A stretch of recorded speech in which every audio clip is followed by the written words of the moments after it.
Hey there, it's Kate Swoboda, also known as Kate Courageous. I'm the creator of YourCourageousLife.com, the director of the Courageous Living Coach certification at TeamCLCC.com, and author of the book, The Courage Habit.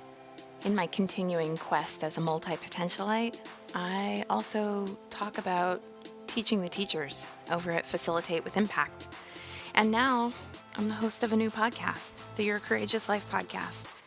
We're going to talk about going after what you want and living a more courageous, emotionally resilient life. I might drop a couple of F-bombs, so don't listen with your kids in the back seat. And here we go. Hey there, it's Kate. All right, so I wanted to bring a topic to today's podcast that has been on my mind lately, and it's one that I confess I'm a little bit hesitant to bring up. It's, it's the fear thing. The fear that people will take one thing I say and extrapolate that to mean everything about me.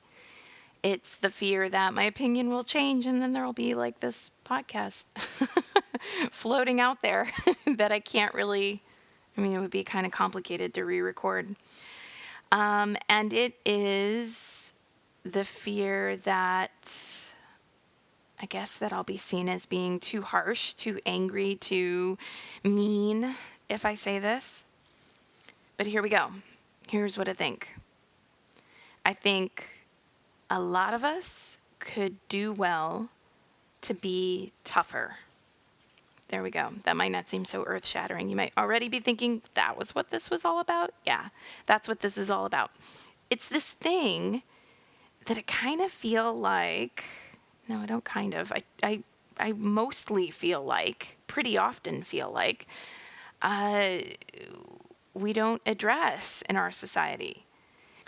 And so in talking to you today on this podcast, my aim is for all of us to look at where it is that, in essence, we cop out on ourselves.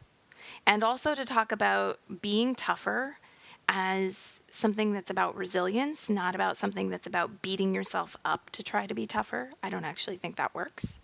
I'm talking about something that incorporates character and accountability and integrity, and I don't think that this means that you have to be unkind. So here we go. These are my thoughts on how pretty much everybody could do with being a little bit tougher with themselves. And because I think that teachers should always reveal their bias, and there's a sense in which I teach about courage and I'm teaching about this idea that I think we could all be a little tougher, or it could be construed that way in this podcast, I want to reveal my bias, which is that this is a nuanced concept. It's not like I've got being tougher all figured out and there's either you're being tougher or you're not. I would actually say that one of my failings is that sometimes I go too far with being tougher. Sometimes I need to pull off the gas pedal a little bit with how tough I am. But what I'm really going to be speaking to in this podcast today is about how you can get a little bit tougher with yourself, why I think it'll be helpful, and I think that you're always going to be going, okay, do I need to push it a little more, lean in a little more? Do I need to ease up a little more? This is a nuanced kind of a thing. And I think that if you really look at being tougher, there are some pretty incredible benefits. So here we go.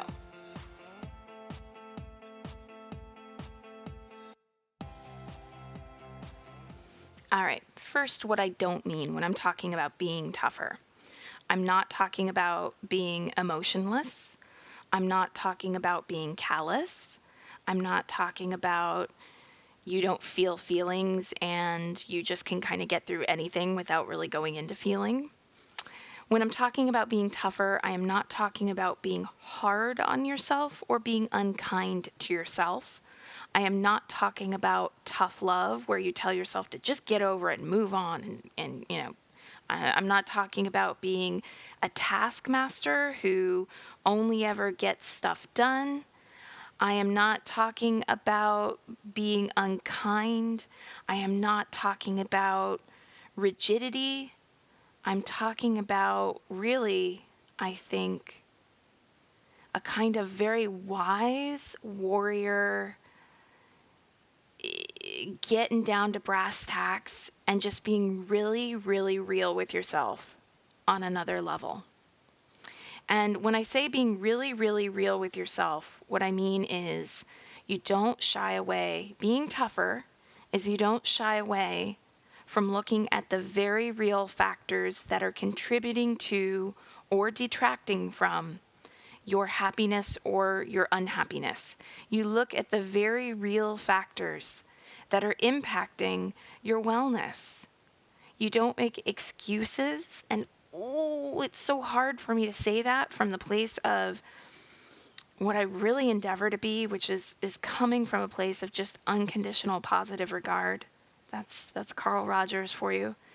Unconditional positive regard is what I want to bring, but I don't think that being tougher, being stronger, being more resilient in your life necessarily negates unconditional positive regard.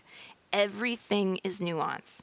Man, if I had a billboard that I could just put a message for the universe on, or the planet on that billboard, it might be everything is nuance, because there's this thing that I see happening in self-help, and this is part of why I'm speaking out about this.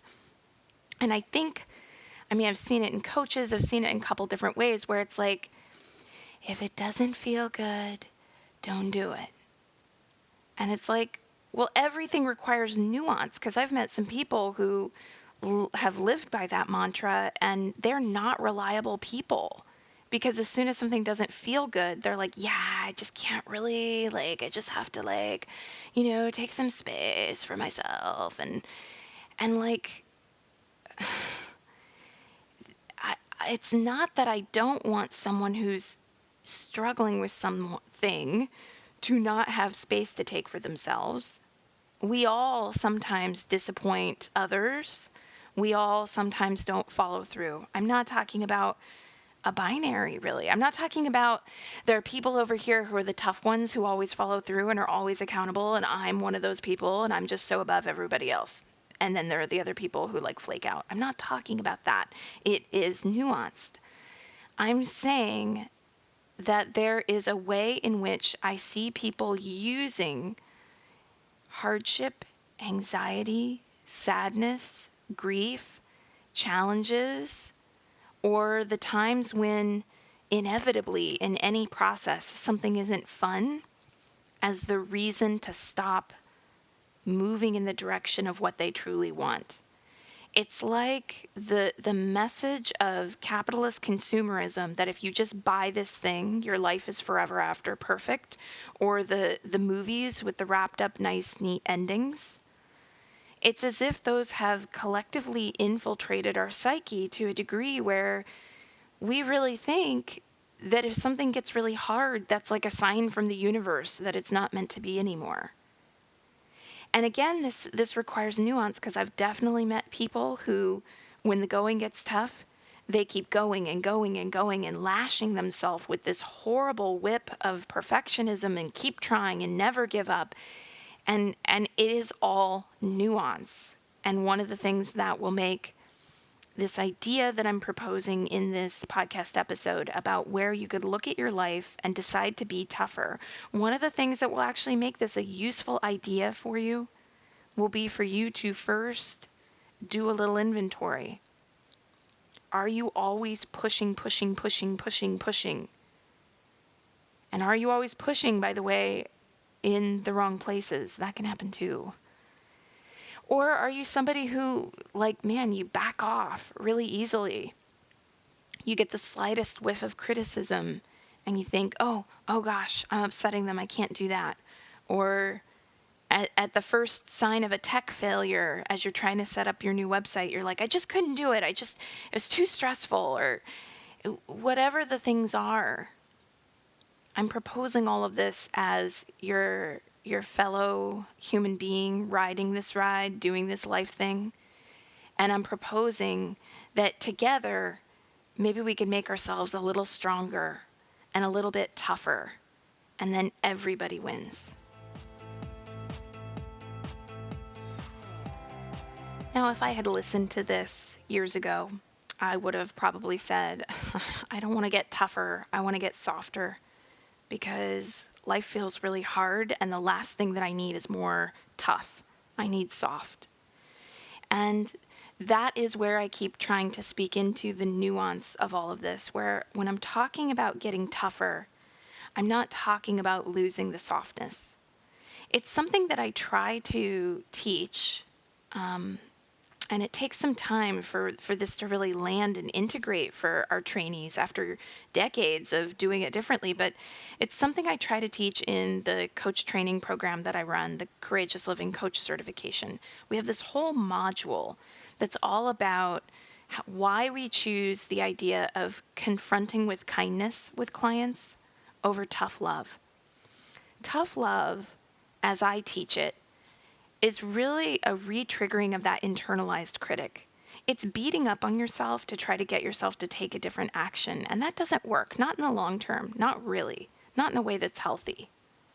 Confronting with kindness, however, is bringing that kindness and really being willing to look at a hard truth while also being very clear about what you see. And this is an invaluable tool for any coach, because you are going to have clients who are going to make excuses, who are going to use justifications, who are going to subvert their own integrity, and in that process, subvert their own dreams. So to bring it to the personal context, the you that's listening to this podcast, it's the difference between when you make a mistake saying, God, how could you do that? That was just dumb. You better work harder next time. That's like tough love, and that is not what I'm talking about when I'm talking about getting tougher. Confronting with kindness for yourself next time you make a mistake would be like this internalized voice that goes, man, I really do not feel good about myself knowing that I gossiped about her like that. I hate how I feel right now. This doesn't feel good. And you know what? This has to stop. I don't want to get sucked into gossip again. I'm going to work on that. The difference is about name calling and about the energy you carry and about the positive regard that you have for yourself. Because unconditional positive regard is not about a carte blanche to make any mistake in the world and be unaccountable. It's about saying, no matter what mistake you make, I will love you. I will regard you as a human being doing the best you can all along the way. And I'll also be really real about the fact that X, Y, and Z might need to change. That's what I'm really getting at here.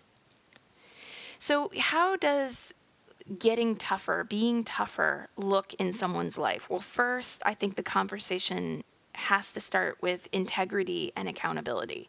Not always people's very favorite words. If you want a different word for integrity, try the word alignment, because that's really what we're talking about with integrity. So my coach from years ago, Matthew Marzell, gave me this definition of integrity. Integrity is when your words and actions match, and they match up, and they are in alignment with your values, beliefs, commitments, and life vision. Integrity is when your words and actions match, and they are in alignment with your values, commitments, beliefs, and life vision. And I thought that was such a beautiful definition of integrity, because if someone's words and actions match, like if they tell themselves, you know what, I'm going to lift weights every day. I'm going to be in integrity. I'm going to go do that. But it's a total drag. And it's like, I have to go lift weights. The words and actions might be matching, but might not be in integrity or in alignment with the beliefs or the values, the commitments, the life vision. If you have a life vision that's about being happy and you're doing something over and over every single day, and technically your words and actions match, but you're not happy, that still is kind of missing the mark. So what I'm talking about when I'm saying that there are benefits for you in for all of us in deciding to be tougher, what I'm saying is, how do we practice greater expanded integrity in our lives? All right, so let me tell you something. If you really knew me, you'd know that one of the feelings that I hate more than almost any other feeling is the feeling of being out of integrity with myself. It drives me crazy. It just drives me crazy. Like, if I know that I made a mistake and that I need to apologize for it, I hate the feeling of not having apologized for that thing, not having gone to this human being and said, hey, I'm really sorry about that. I dislike that feeling more than I do the feeling of having done the thing, if that makes any sense. So it's like, even if I know that the person that I need to make that amends to is just going to look at me and tell me to suck it and not at all be gracious and not at all be forgiving or compassionate, it's just like, look, it is not about how they respond. It is about, I do not like how I feel knowing that I was not in integrity and yet not owning that. And I think that this is a really valuable place to be. Really look at yourself. I mean, if you really search yourself, are you okay with cutting corners in your life? Does that feel good to you? I mean, this is a good question, a good inquiry really to undertake. Does it feel good to you to cut corners in your life? Does it feel good to you to give up on something that you said you were going to do? Does it feel good to you to have your schedule and your life in such disarray that you're constantly making and breaking plans with friends or always arriving 30 minutes late?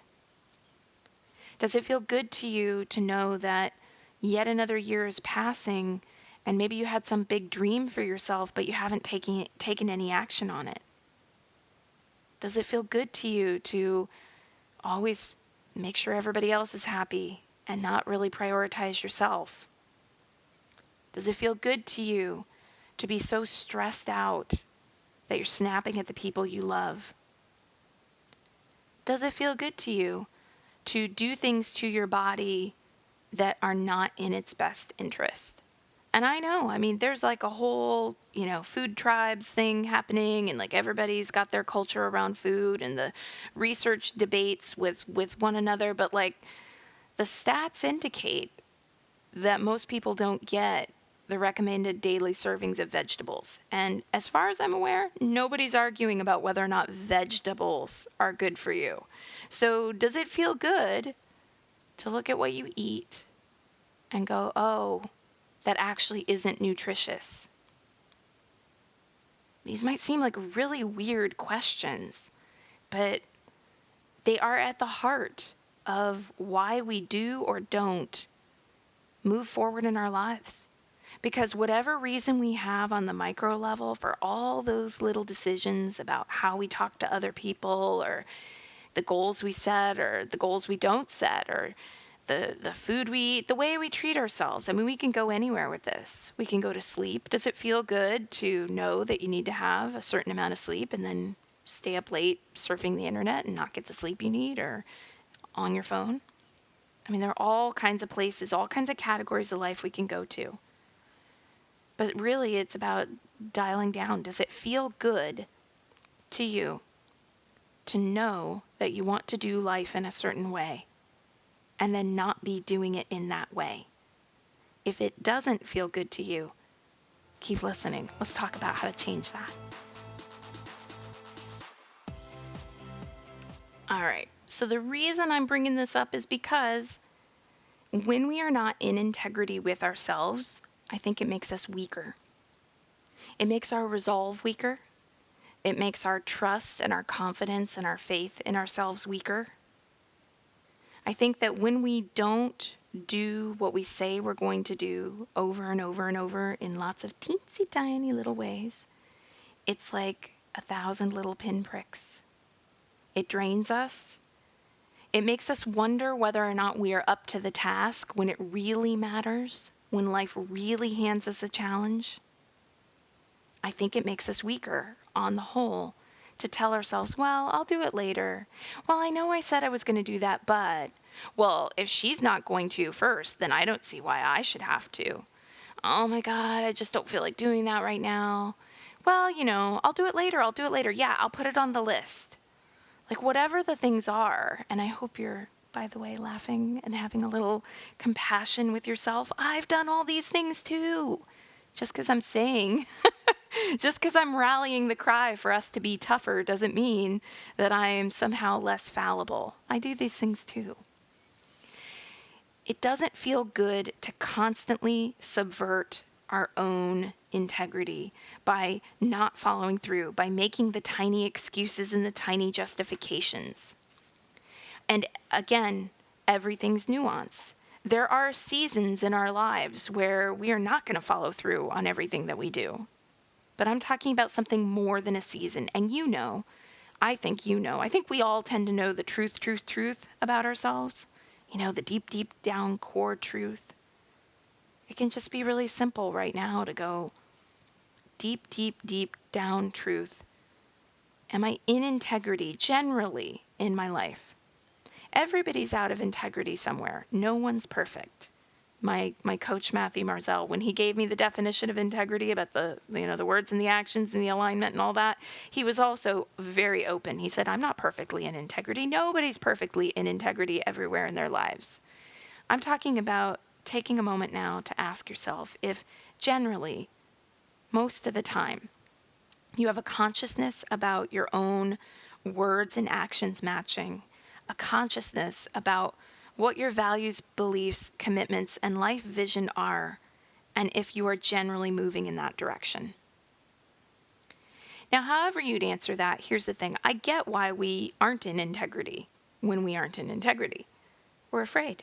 Imagine that, right? Like that's what causes us to say we're going to do something and then we don't do it. It's because some part of us is afraid that we can't actually do it. So we come up with a convenient excuse.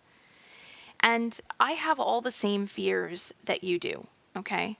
I have fears about being criticized. I have fears about things being taken the wrong way. I just copped to a bunch of them at the beginning of this episode. I have a bunch of fears myself. And my own fears have come from all kinds of places. They've come from my parents, they've come from the media, they've come from teachers who actually were unkind to me, yelled at me, told me, who do you think you are? I've had fears about not succeeding, and what if that caused me to fall into some kind of horrible financial debt. And I grew up very poor as a kid by United States standards. We were at times food insecure, utilities being turned off, cars stranded by the side of the road without gas, no way to get home. I don't even remember all the ways at this point. So there have been some very real things that I've faced in my life that I've been afraid of, and those fears get triggered all over again, just like they do for every other normal human being on the planet. So where do the fears come from? On some level, all over the place, and on some level, I don't know, right? Nonetheless, every single one of us has this moment right here, right now, where you can decide that you want to be someone who practices integrity, or you can be someone who chooses to look the other way when the moment to practice integrity arises. In other words, you can be someone who decides to be a little tougher. Being tougher is harder at first. At first, most people describe it as it feels like burden, obligation, restraint, I have to, I gotta do this, killjoy, don't like it, why do I have to do that, rebellion, resistance. And yet, if you surrender to it and you decide, even though I'm feeling all that rebellion, resistance, it's more important to me to feel in integrity. Oh, the pride, the joy that comes from knowing that your choices in life are as aligned as you know how to make them. That feels so much better than the momentary satisfaction of going, I don't feel like doing that right now. I'm just going to put it off till tomorrow. So you get tougher with time.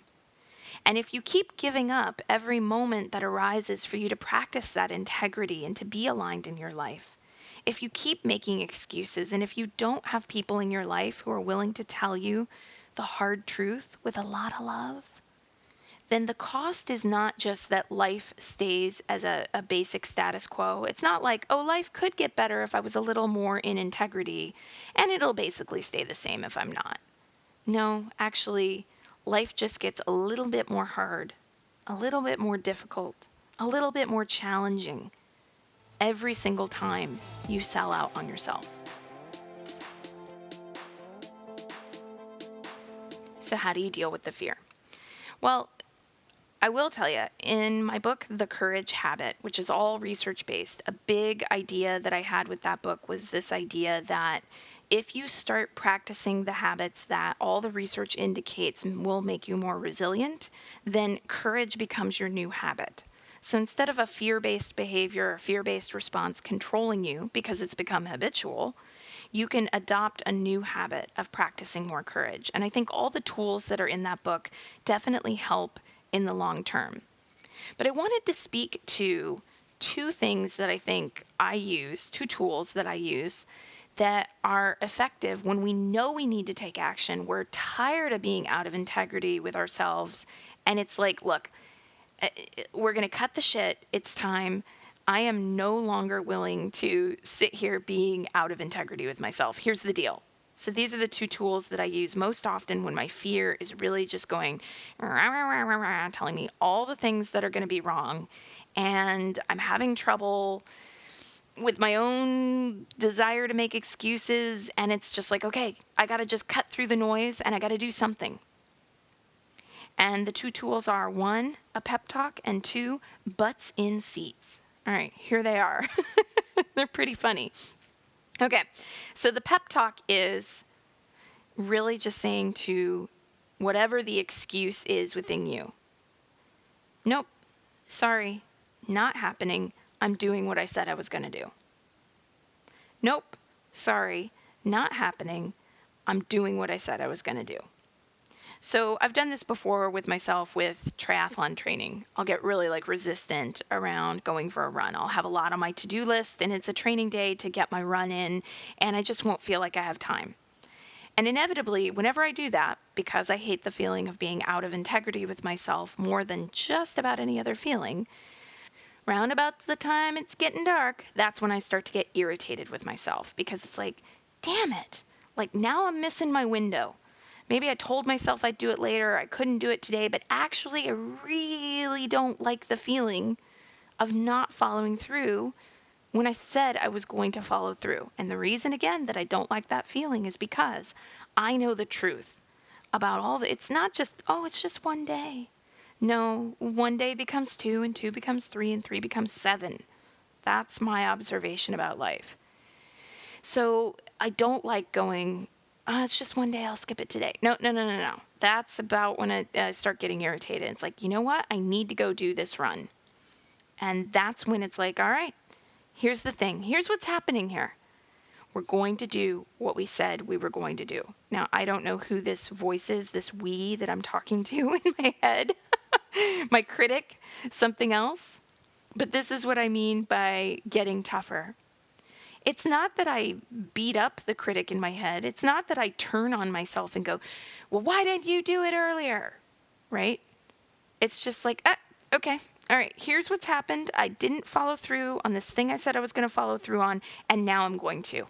This is what's happening right now. I'm going to follow through. I'm going to do what I said I was going to do. So whatever your pep talk is, think about something. You're welcome to, by the way, borrow my words. But think about something that is really just going to be getting straight to the point of following through and not something that's going to be about putting yourself down. You don't need to put yourself down for this to be an effective strategy. Putting yourself down, in fact, is an ineffective strategy. That's not toughness, that's meanness. Now, the second tool that I really like to use is the one that I call butts in seats. And by butt, I'm talking about your tush. So there will be times in my business where I am really resistant about getting something done. Who knows what it could be? Maybe it would be invoicing. Maybe it would be sitting down to map out something curriculum related. Maybe it's sitting down to type up an email that I've been meaning to send and it has a lot of things that I want to make sure I get into the email. I don't know. I generally love my work. Really, really love it. Pinch myself, can't believe how awesome it is to live this life doing this work. Sitting here now, recording this podcast. How does it get any better than this? It's pretty great. But there are times when just I'm burnt out or I'm tired or, maybe I just didn't get enough sleep or whatever's going on. And I'm just like, oh, I cannot be on my computer. Okay.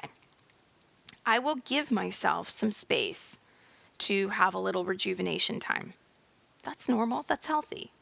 But there's a container around that space in the sense that once that timer or whatever my mental, the clock hits 3:30 or whatever my limit is, it's butts in seats time.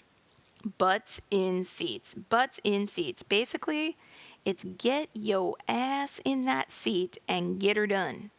That's what it is. It's like, because it really, what's sucking all your energy away is the lack of integrity in those moments. That's what I find. So what's really sucking my energy the most is all the back and forth. Maybe I should do this. Oh, but I don't want to. Well, I could do a little bit here, but maybe not yet. It's just like, stop the madness. Stop the insanity. Get a little bit tougher. Get your ass in that seat. And let's just get this done. It doesn't have to be mean. It can just be, let's get her done.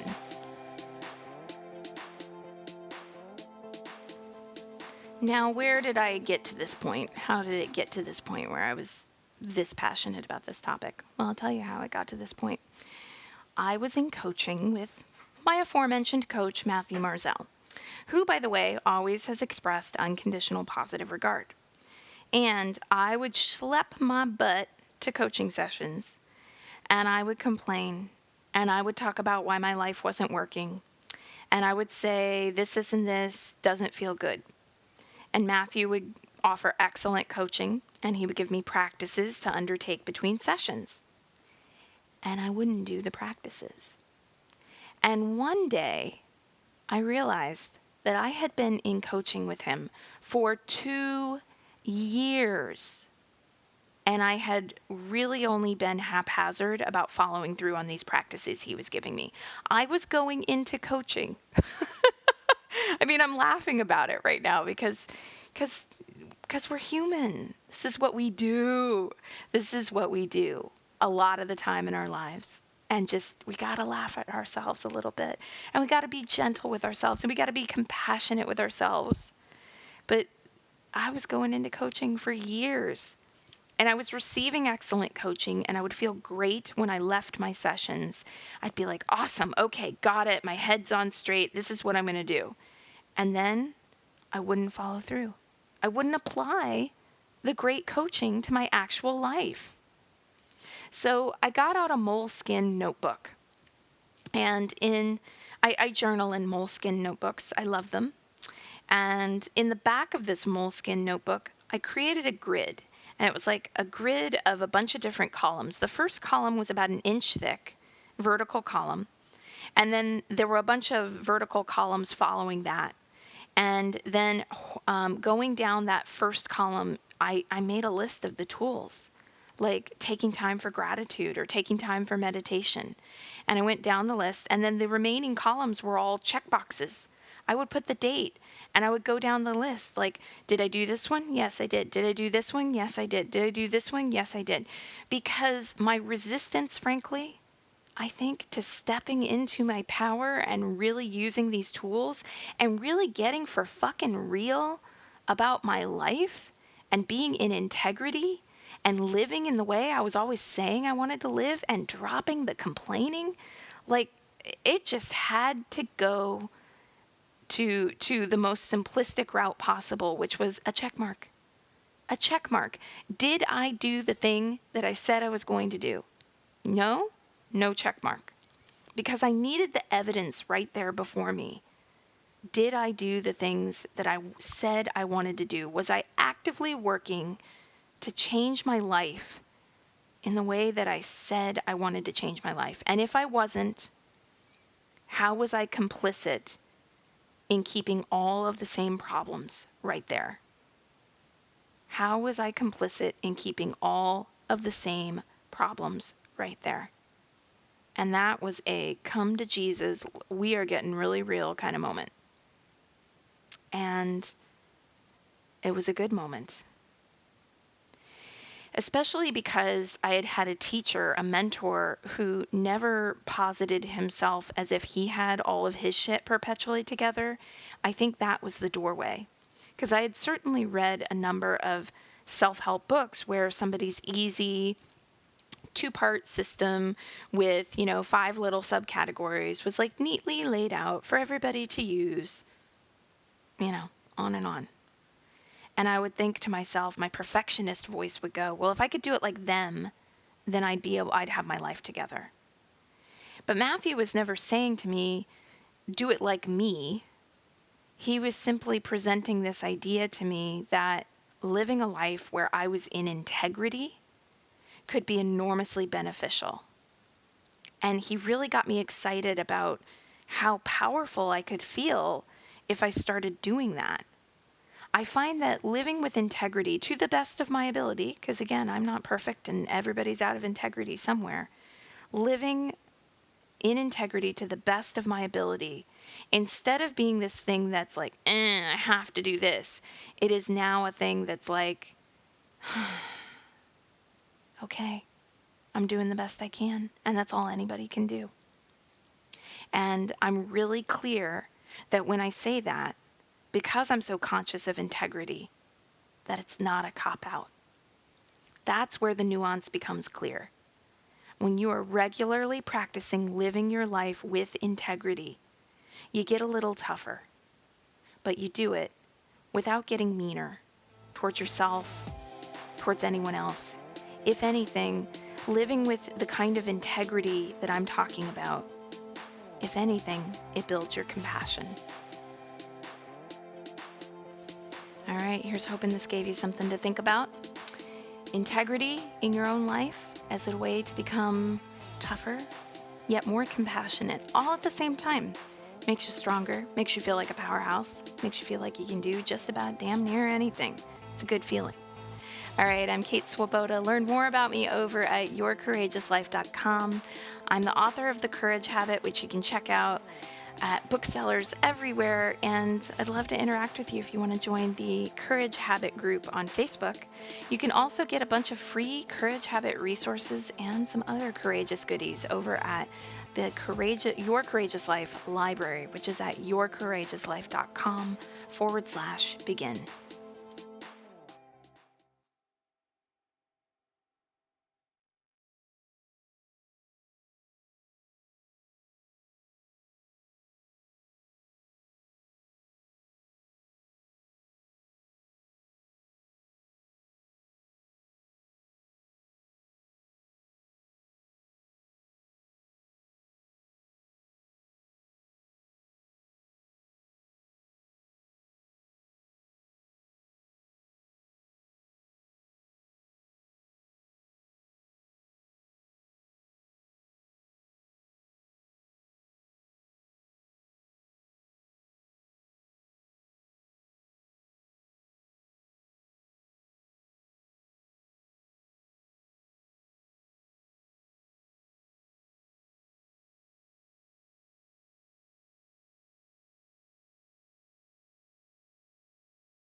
definitely a lot less scar tissue with my husband, probably a lot faster progress in my business at various points. I mean, oh my goodness. The benefits of that consciousness and asking myself, hey, hold on, before you say that, before you do that, before you hit press send, are you going to be proud of yourself? Big question to ask. So here we are, all right? Lots of stuff to think about around what does it really take to change? I would love to hear your thoughts on any of this. If you want to head over to the private Facebook Courage Habit group, that's mostly how I'm talking with people these days about this stuff. I would so appreciate it if you'd write a little iTunes review. Helps more people to see the podcast, and I'm kind of wanting some of these ideas about making a better world and better lives to get out there, and the 5 minutes that you take to put a little podcast hello out there can help that to happen. Thanks for sticking in for this extra long episode of the Your Courageous Life podcast, and can't wait to talk to you next time.